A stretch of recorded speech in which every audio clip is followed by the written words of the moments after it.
Good part of the day, dear students. Let's start our class today, which is devoted to using dictionary and keeping vocabulary. So it comprises communicative vocabulary class for the first year students. I'm senior teacher of English Literature Department, Jalilova L J Vocabulary, that is going to conduct session today.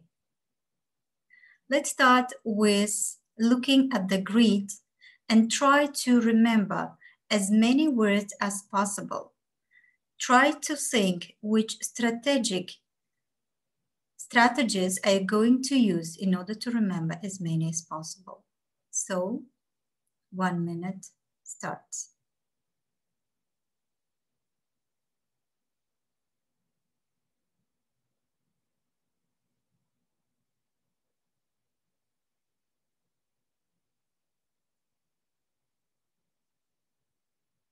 So it's time to share how many words you have remembered. And let's answer the questions. How often do you learn new words and how many words? So if you are language learner, so you have to learn some new words to enlarge your vocabulary. How do you remember new vocabulary? So what strategies have you just used in order to remember that words from the grid? What do you do when you come across with the new words while you are reading a novel? So how often do you look up at the dictionary? Do you use a dictionary, and what kind of dictionary do you prefer? So there are many types of dictionaries.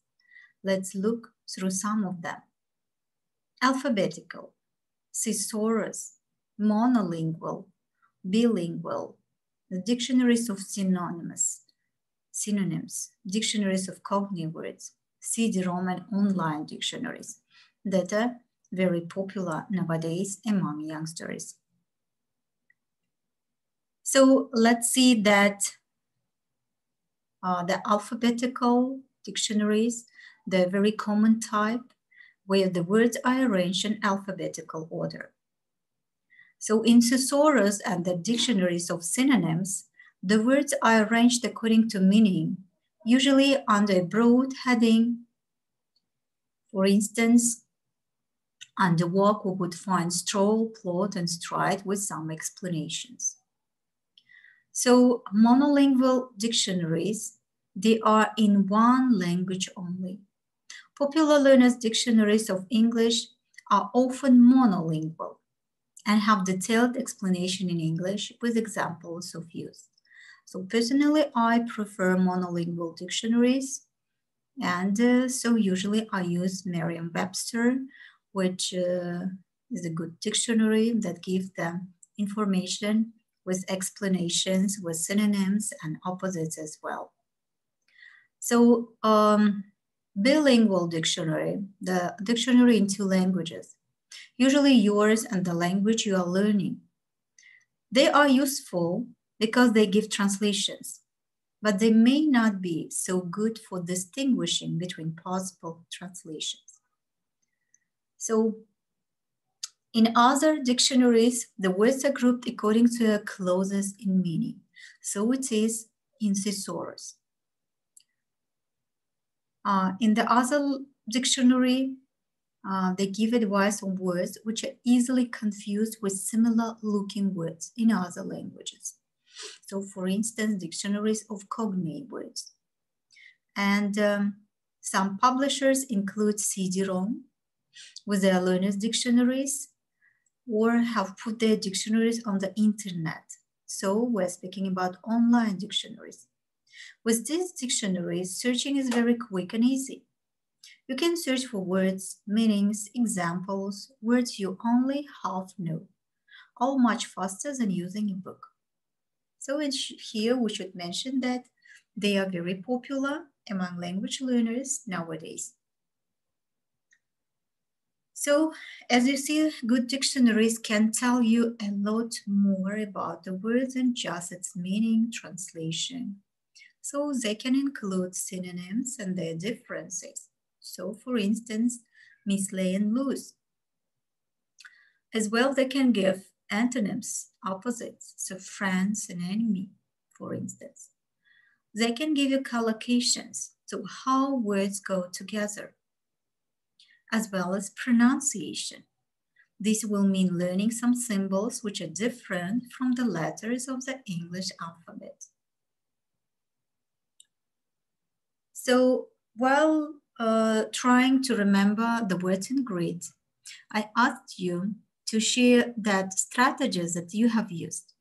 So the first strategy, which is the most popular among language learners, is association.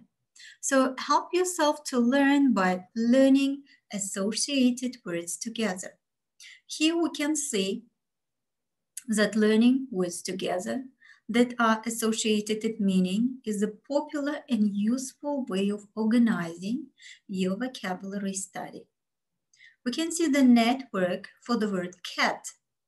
So let's together try and add as many other vowels as you like. So the words should be connected with the word cat. Here we have cat in the middle that has paw, so cat can have kitten. So we are going to complete the other vowels. So they can be milk that cats like, they can be mice as well. So think it over. The next, we can learn together words based on the same root. So let's add any words or expressions to these two groups. The first A group comprises price, priceless, overpriced. So there can be even the word expression that is put. So it can be price, tax. The next one, B group, handy, single-handed, give me a hand. So let's try and add the other words or word expressions that have the same root. So it can be second hand. So there can be expressions as well. The next strategy is the word trees. So the word trees can be useful. Let's look at the word tree for holiday and then try to complete a tree for school. So holiday, that can be relaxing, can be sightseeing. So we can enjoy skiing during the holiday. And of course, we have to stay in the hotel or in a tent or in the youth hostel or in caravan. So we usually spend time, we enjoy it, we look forward to the holidays. And of course, we're sunbathing. Holidays we usually spend in summertime on beaches. And of course, we have to package our things. So let's together complete the tree for school. So let's think, what can it be? The school first can comprise everything that is connected with the building itself, with the furniture, boards, desks, teachers, as well as textbooks. So think it over. The next one, the next strategy, it is word forks, which are good ways of learning adjectives and adverbs. Let's look at some word forks and then try to complete others. So the word fork for idea that helps us to learn adjectives. Idea can be original, brilliant, unusual, great, and excellent as well. So the word fork for film, that would help us to learn verbs. So film, that can be shot, edited, direct it, you can star in it, you can have film review as well. So let's together complete the word fork view. So the view can be magnificent, breathtaking, superb, fascinating, as well as wonderful. So as you see, it helps us to learn adjectives. The next, word fork for a ball. So which we can kick, hit, bounce. So we can put here, let's complete it together. So think it over. The next strategy is using various types of diagrams. So you see that words that can be grouped under the heading or a more general word can be drawn as a tree diagram. So here is the word furniture. That is the heading of our diagram today. That is divided into living room, bedroom, and kitchen. So let's together think and try to complete it. So in the living room, we can find out several pieces of furniture, the sofa, bookcase. So, and you are free to complete it. And the bedroom can be lamp, wardrobe, and so think it over. And in the kitchen, stool, dresser, and also you can add. When you meet a synonym or an antonym of a word, you already have a new book. You have to enter it next to that word with a few notes. So here you can see some opposites given, urban and rural. There are some tips for making the new words active. As we know, if we don't use the words in our speech, they still comprise our passive vocabulary. So what should we do in order to make it active?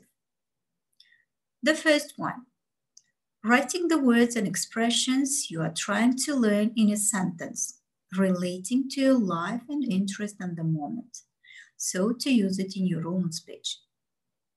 The next, making a point of using the new words and expressions in your next class or home task. The third, keeping a learning diary in which you note down things that particularly interest you about the words you have learned.